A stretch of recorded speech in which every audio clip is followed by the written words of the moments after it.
오늘의 사연 시작합니다. 결혼 3년 차 맞벌이 주부예요. 시간이 좀 지나긴 했지만 지난 추석 때 있었던 일을 좀 말해보고자 여기에 들렀네요. 사실 결혼하고 지금까지 며느리로서 못한 건 없다고 생각하고 살았습니다. 하지만 시어머니는 그게 아닌 모양이었더라고요.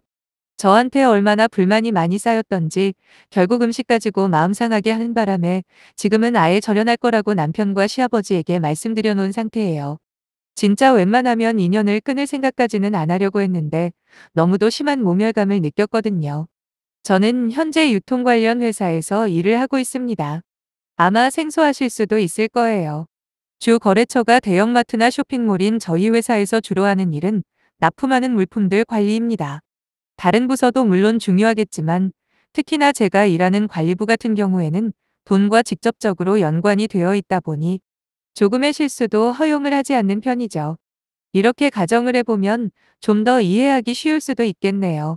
전국의 대형마트에 납품되는 물품들 중에 부피는 작지만 고가의 제품들이 상당수 있잖아요.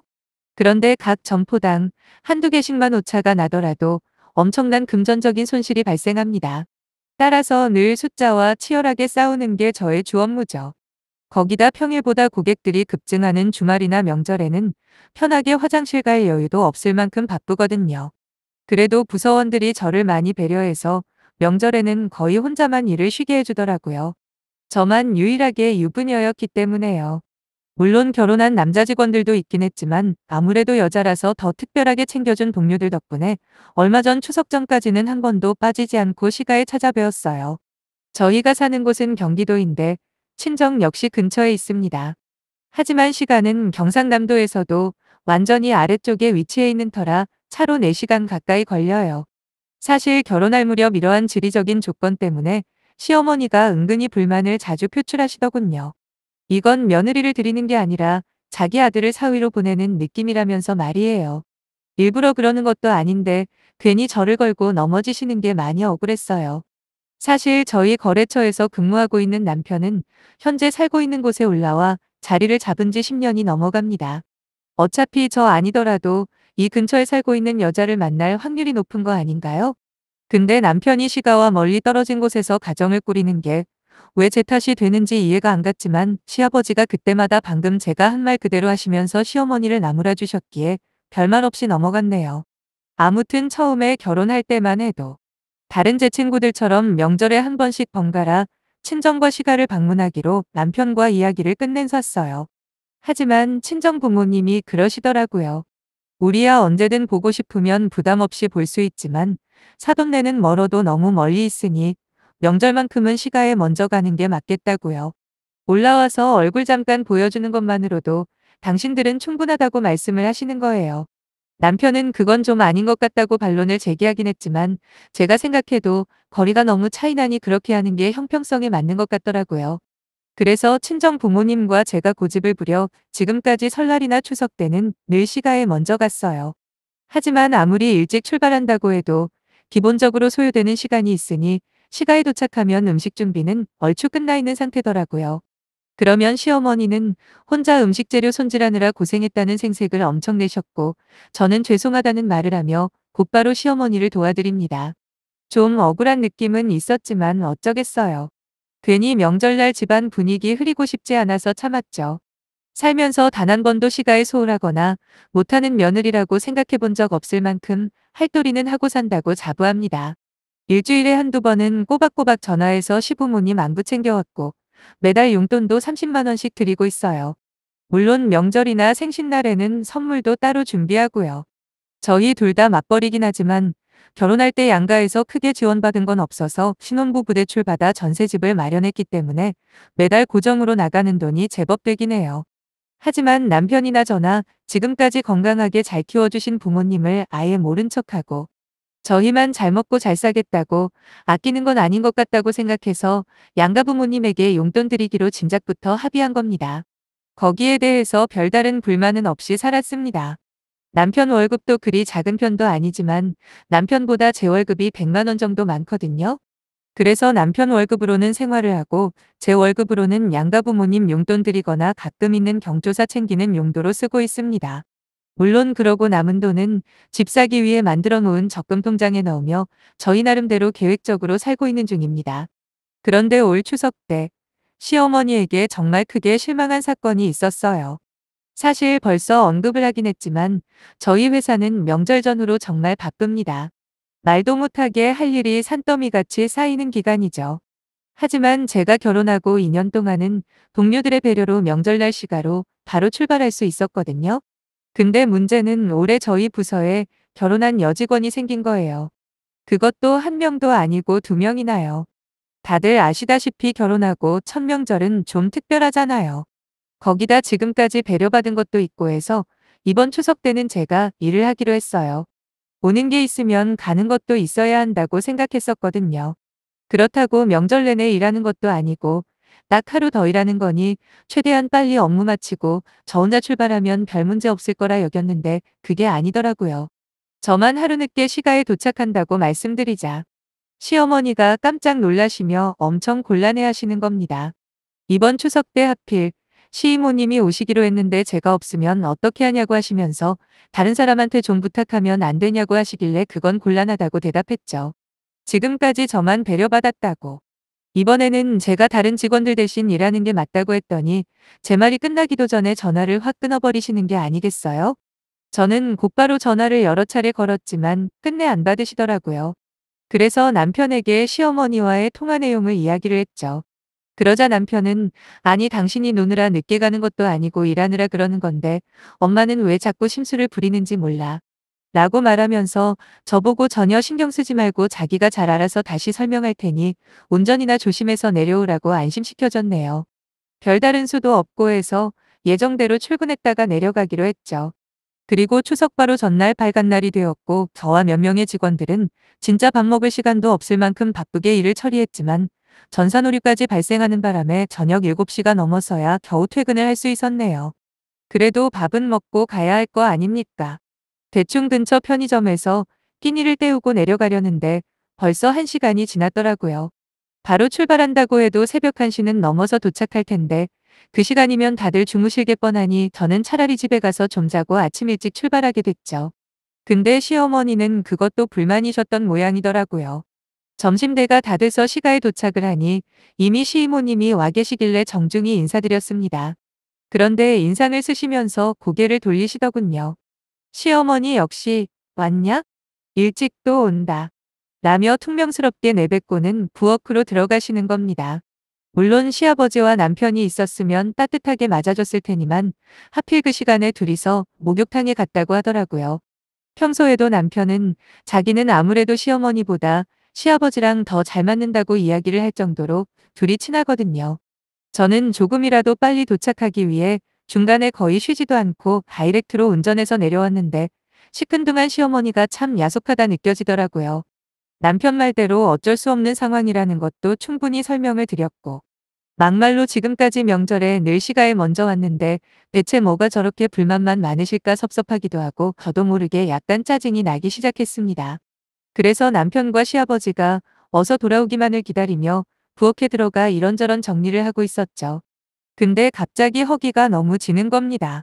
생각해보니 아침에 일어나서 우유 하나 마신 거 외에는 먹은 게 없더군요. 그래서 시어머니에게 밥 좀 먹겠다고 하고 냉장고를 열어 반찬들을 꺼냈어요. 베란다에도 가보니 전날 부쳐둔 전들이 잔뜩 있어서 좀 챙기려고 하는데 갑자기 시어머니가 자기가 챙겨준다고 하시면서 서둘러 제 쪽으로 오시는 겁니다. 웬일로 며느리 밥을 차려주시나 의아해했는데 몇 초도 안 돼서 그 이유를 알아버렸죠. 시어머니는 하얀 접시를 하나 가지고 sul더니 진짜 거짓말 안 보태고 그 많은 전들 중에 종류별로 하나씩만 딱 올리시는 거예요. 보고 있으면서도 어이가 없어서 아무 말도 못하고 그냥 쳐다만 봤네요. 그리고는 제 계전이 담긴 접시를 주시며 맛만 보라고 하는 겁니다. 지금 그 장면을 떠올리니 또다시 그때의 황당함이 생생하게 기억이 나네요. 접시를 받아들고는 지금 이게 무슨 시트콤 같은 상황인가 싶어 시어머니에게 말을 했어요. 제가 뭘 크게 잘못한 게 있냐고요. 아니면 제가 먹는 게 아까우신 거냐 그랬더니 1초의 망설임도 없이 시어머니의 잔소리가 시작되더군요. 저보고 네가 이 음식 먹을 자격이 있다고 생각하냐입니다. 어제 하루 종일 늘 시이모랑 내가 뼈 빠지게 해놓은 음식이니 아무것도 안 하고 나중에 입만 가지고 나타난 며느리는 하나씩 맛보게 해주는 것만 해도 감지덕지하라네요. 사실 저희 시어머니가 평소에 생각 없이 말하는 경우가 많긴 해도 이 정도로 유치하고 막장은 아니거든요. 근데 이런 억지를 쓰면서 트집을 잡을 줄은 정말 몰랐네요. 하지만 그 이유 역시 곧 알겠더라고요. 뒤에서 저와 시어머니가 대화하는 걸 한참 지켜보던 시이모님이 한 소리 거드시는 겁니다. 분명히 이번 추석만큼은 시댁어른이 온다고 네 시어머니가 이야기하지 않았냐? 그럼 무슨 수를 서서라도 같이 내려왔어야지. 시어머니 말이 우습고 시가가 만만하냐며 큰 소리를 치는데 저는 너무 억울해서 눈물까지 나려고 하더라고요. 이 말도 안 되는 상황에 당연히 배고픈 건 이미 잊은 지 오래였고 저는 접시 있는 전들을 그대로 돌려놓고 밥 안 먹겠다 했습니다. 그러자 또 두 분이서 난리를 치는 겁니다. 어른이 한 소리 했다고 삐진 티를 낸다고 말이죠. 대체 제가 무슨 잘못을 한 건가요? 회사에 어쩔 수 없는 상황 때문에 일하고 늦게 온 거고 밤에 출발해봐야 새벽에 다들 자는 시간에 도착할 게 뻔하니 아침 일찍 출발해서 4시간을 넘게 운전해서 온 건데 이렇게 대역죄인 취급하는 게 말이나 됩니까? 거기다 다른 것도 아니고 음식 가지고 이러는 건 진짜 아니잖아요. 막말로 제가 시가에 제대로 하는 것도 별로 없는 며느리였다면 이해하겠어요. 물론 그래도 이건 진짜 아니지만요. 아무튼 용돈 꼬박꼬박 챙겨드렸고 생신 때는 직접 백화점 모시고 가서 선물도 사드리고 저희 형편에는 과분한 최고급 일식집에서 식사도 대접해드렸어요. 거기다 매번 안부 전화할 때마다 시시콜콜한 잔소리만 늘어놓는 시어머니라고 해도 내 남편 낳아주고 길러주신 분이라 생각하고 싫은 티 한 번도 안 내고 꼬박꼬박 안부 전화 드렸고요. 여기서 뭘 더 어떻게 해야 하는 건가요? 아무리 평생 사회생활 안 해보셨다고 해도 엄연히 회사에는 룰이라는 게 있고 사람들끼리 기본적으로 지켜야 할 도리 같은 게 있는 건데 단지 시어머니 말이라는 이유로 그런 거 다 무시하면서 다른 직장 동료들한테 피해주면서까지 바로 내려오라는 건 진짜 아니잖아요. 여기까지 생각이 미치자 저는 그동안 내가 해왔던 일들이 전부 부질없는 것들이었구나 싶었습니다. 그래서 저를 노려보는 시어머니와 시이모님에게 그냥 다시 올라가겠다고 했습니다. 무슨 소리냐고 하시길래 제 나름대로 며느리로서 해야 할 책임은 다해왔다고 생각했다고. 하지만 지금 두 분 하시는 거 보니 이제는 그러고 싶은 생각이 없어졌다고 했죠. 그리고 자꾸 저보고 아무것도 안 했다고 하시니 지금까지 해왔던 것들 모두 앞으로는 안 하겠다고 말씀드리고 가방이랑 외투 챙겨서 나와버렸네요. 남편에게 전화를 해봐도 아직 목욕탕에서 나오지를 않은 건지 안 받길래 차 안에서 장문의 문자를 남기고 바로 올라와 버렸습니다. 처음엔 집으로 가려고 했는데 왠지 모를 서글픈 마음이 드는 거예요. 그래서 친정으로 가서 부모님께 다 말씀드렸죠. 제 이야기에 함께 화내주시면서도 앞으로 남편과 어떻게 할 거냐고 걱정을 하시길래 어차피 자초지종은 전부 말해놨으니 남편이 어떻게 나오는지 보고 결정하겠다. 대신 어떤 결론이 나더라도 시어머니를 다시 보는 일은 없을 거다 말씀드렸죠. 몇 시간 후 남편이 전화를 해서는 제게 손이 발휘되도록 빌더군요. 시아버지도 따로 전화하셔서는 그런 일을 겪게 해서 미안하다 하셨고요. 남편이 그러더라고요.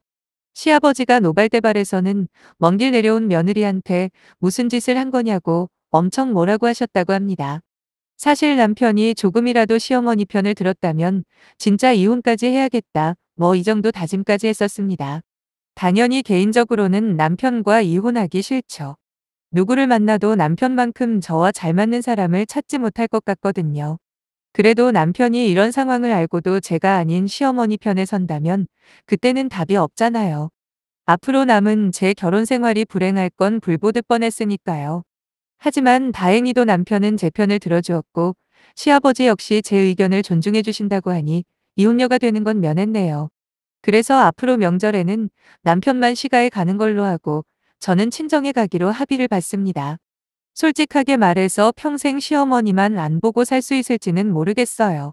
앞으로 아이도 낳을 거고 시간이 흐르다 보면 어떤 결심이라도 무뎌지기 마련이니까요.